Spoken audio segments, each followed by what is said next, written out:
Atenção, Brasil, nós vamos trazer agora neste programa, e eu peço a atenção do senhor, peço a atenção da senhora, nós vamos trazer com exclusividade as últimas imagens e o depoimento de Flor de Lis antes de ouvir que era condenada. Você vai ver aqui imagens inéditas de dentro do tribunal do júri. O que disse Flor de Lis para os 7 jurados antes de ser considerada pela maioria deles a assassina, a mandante do assassinato de Anderson do Carmo. Eu não tinha conhecimento, eu amava demais o meu marido. Ele era tudo para mim. Ele era a minha vida.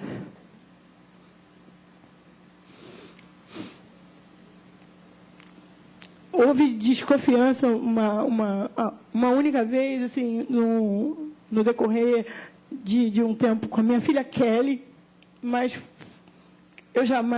eu mesma não acreditava que ele seria capaz de cometer tal coisa comigo, de ter esse tipo de atitude, por tudo que eu representava, que eu parecia representar na vida dele, por tudo que eu fazia por ele. Mas se ele abusou de você? Sim, senhora. E aí ele abusava de você e você não acreditava que ele pudesse abusar de outras mulheres? Em casa não.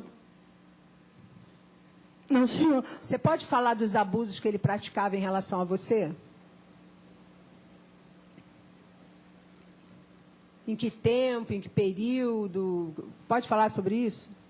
O tempo inteiro forçando o choro, né? Do nosso casamento era muito bom. Foi um início muito bom. Eu quero ressaltar aqui que eu me casei com ele sem saber que eu estava casando por causa dos problemas mentais que eu tinha muito forte na época. Parou. Uma atriz, hein? Flor de atriz deveria se chamar. Flor de atriz. Estava super bem preparada pelos advogados de defesa, que fizeram um bom trabalho. Mas é tanta prova, ela deixou tanto vestígio, que pode pegar o melhor advogado do mundo que não conseguiria inocentar essa mulher. E eles já sabiam que o trabalho ali seria de tentar minimizar o impacto da pena. Hoje, se nada mudar, ela só deixa a cadeia com 80 anos de idade. Vamos seguir, vamos ver, porque só está começando quando a juíza, quando a promotoria, os advogados assistentes ali da promotoria também começam a apertar a Flor de Lis e quando finalmente o império passa a ruir dentro do tribunal do júri. Vamos lá. Sempre tive o costume de assinar documentos que ele trazia para mim assinar e Misael sem ler. Eu quero que você fale dos abusos, não quero... E depois de um tempo de casado, ele passou a me bater. Ele me batia. Depois ele parou com essa prática de me bater. Mas depois ele se tornou uma coisa assim, muito doída, muito sofrida. Alguém presenciou ele te batendo? Sim, senhor. Sim, senhora. Ele só parou de me bater. O Luan. Parou. Mas, gente, como ela tá diferente. No vídeo ali, que ela deu entrevista pro Domingos Meirelles, ela sorria e ela falava, né? Ah, a gente tinha acabado de fazer bobiça. Alguma coisa assim, né? Que tinham ido para uma festinha sexual, de acordo com a investigação. E agora ela fala no soquinho, fingindo choro. Falsa! Falsa! Pode seguir, vamos lá. Algumas brigas assim, alguns filhos, né? Entravam na frente. Ele só parou de me bater quando um pastor, muito amigo dele, me tirou do quarto, me tirou da mão dele. Depois entrou, foi conversar com ele a sós. Foi daí que nunca mais ele me bateu. Foi por causa do aconselhamento, eu creio, desse pastor, muito amigo dele. Quem era esse pastor? Pastor, ele não me bateu mais. Foi um tempo de alívio para mim, mas depois ele voltou a ficar agressivo na área sexual. Depois que ele fazia essas coisas, ele simplesmente deitava normalmente, me chamava para deitar em cima do peito dele e voltava a ser carinhoso de novo, como se nada tivesse acontecido, como se ele não tivesse feito nada. Chegou até o ponto de me enforcar, de eu desmaiar, de me sufocar com o travesseiro. Na cabeça dele. E o próprio Flávio falou comigo, ele estava arrependido e tinha sido usado para poder... Essa é uma imagem dela ouvindo um depoimento. São imagens inéditas de dentro do tribunal. E a reação de juiz também narrava algo nesse sentido do senhor sobre roubo ou abusos? Ela falava, a minha mãe falava assim comigo, só que eu falava com ela, mãe, se isso for verdade, separa essa questão do abuso, né? Se for verdade, vai para a mídia, a senhora é uma pessoa conhecida, uma pessoa respeitada, vai para a mídia, expõe, separa. Não, eu não posso separar. O senhor apoiou a reação de juiz nesse sentido? Que sentido? No sentido de... Esse é o depoimento. É o depoimento de um filho dela, do Misael. Ela assiste ao depoimento do Misael, em que o Misael, passa o texto, por favor, diz que pediu para a mãe se separar e procurar a polícia e a televisão. E ela vai dizer que ele está mentindo para a justiça. Olha aí. Olha a confusão. Relata no depoimento dele que você o procurou para falar para ele que os abusos estavam acontecendo. Por que você procurou ele? Pela proximidade que nós tínhamos, ele era o filho mais próximo, porque ele cuidava das nossas finanças, inclusive das minhas também. Bastante soluço. E eu já... Né? Ela está com soluço.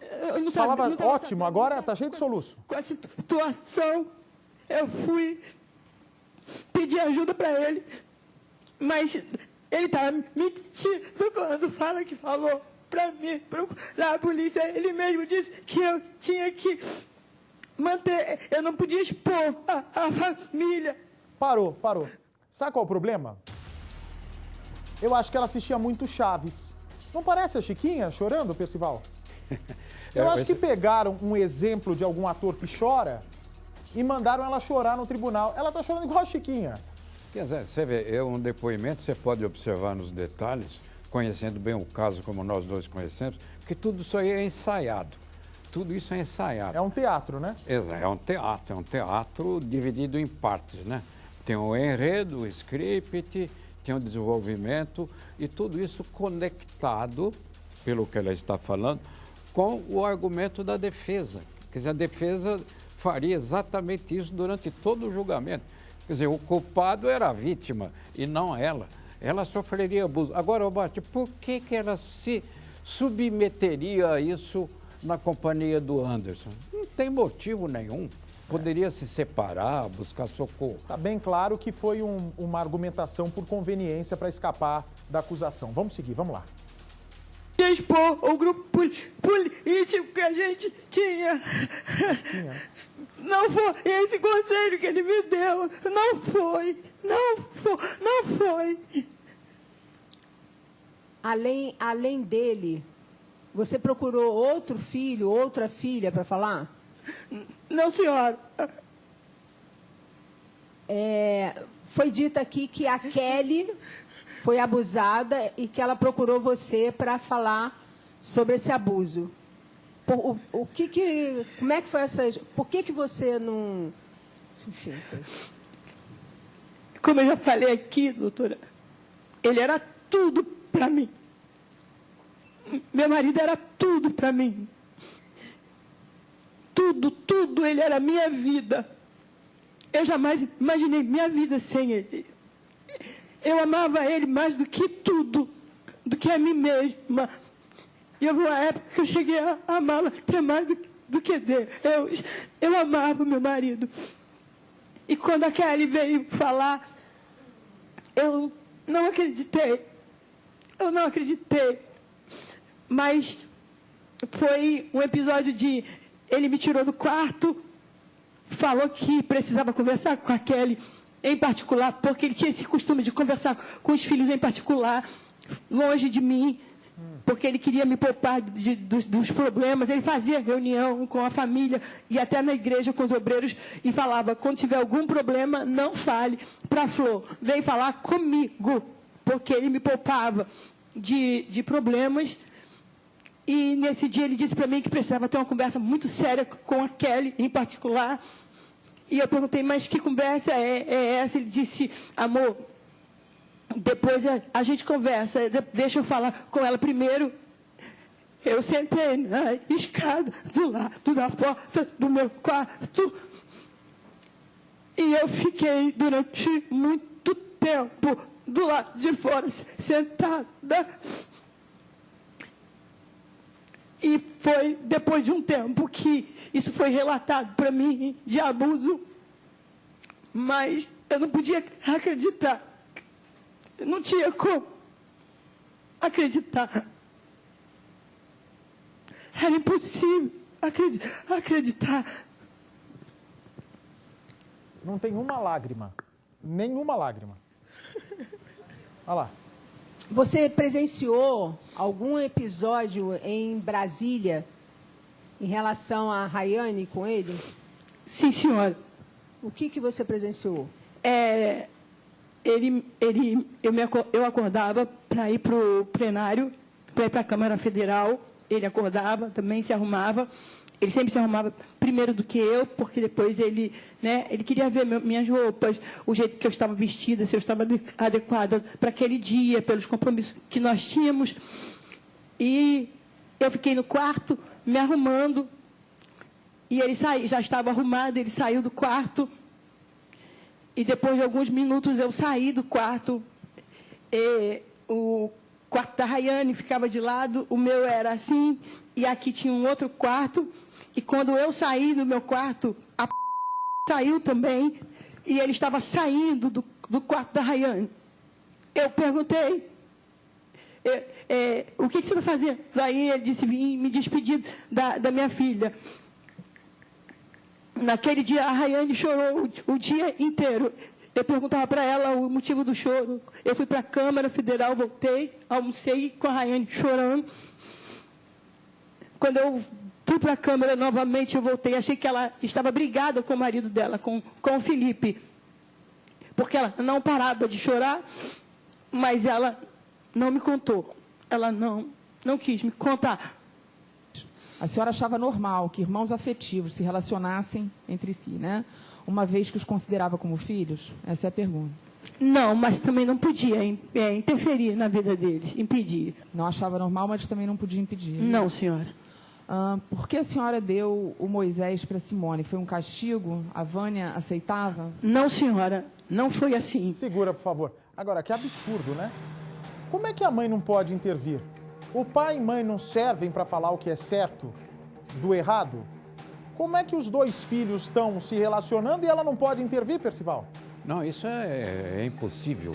Isso é absolutamente impossível. Mas tudo isso que ela está falando aí nessa encenação, os jurados que vão decidir estão observando atentamente isso.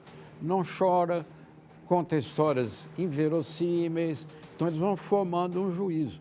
Quer dizer, a Florelice, sem querer, está construindo uma nova tese jurídica. Assim como existe a presunção de inocência, o que a gente vive repetindo aqui, alguém só é culpado depois de julgado em última instância, também existe a presunção de culpa.